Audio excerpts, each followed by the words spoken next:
ngayong buntag sa tanan. So amo na ni guys among ang update sa among balay. So dati ingani ang forma aning balaya. So karon kiamat-amat ni papa og ang panday aning balay.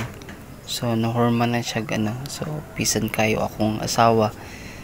Nay nang kurtina diri So ana siya pisan kayo. So mga gamit namo gibalhin na namo diri sa sa balay namo. Pisan kayo si nini sa paglimpyo ani mga gamit namo. Ngayon na lang kay namoy mga gamit nga gipang regalo sa una mao karang gigamit namo karon. So karon ani na siya. Wala pa yung mga floor mat pa ni, so kulang pa yung floor mat, at least makapuyo nta ni.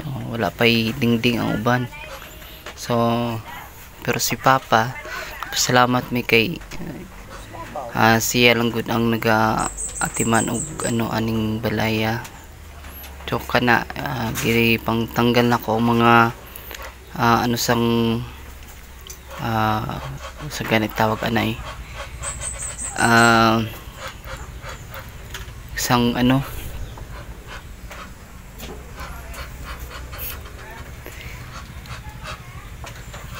sang kanang tawag na sa plato ba kanang tawag na ng mga price niya para dili makita kay syempre bago kailangan nato gasan. So diya concentrate kayo kita para piling daw piling pisan kayo.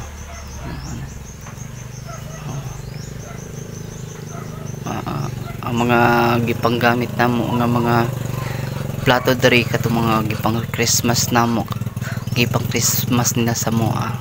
So kami dili man mahilig sa mga bayo pag mga Christmas party, so mahilig kami sa gamit. So pag example karon may balay na may puyan, so nami mga mga plato na may mga baso. So ana siya.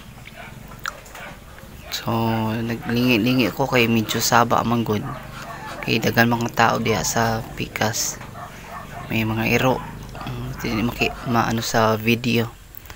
So may medyo arang-arang na tong kay may mga na may mga gamit. So akong asawa pisan kay naghugas sa mga plato. Yan. Bahalag ingana na siya guys. Cute lang importante na ito yung mga puyan ba kay kaysa magpuyo kita sa atong ginikanan sige may na lang mag-separate sa ta. So ana lang siya guys. So salamat sa Ginoo nga ingani na may improvement na among balay payag na mga gamit So maraming salamat sa inyong pagtanaw.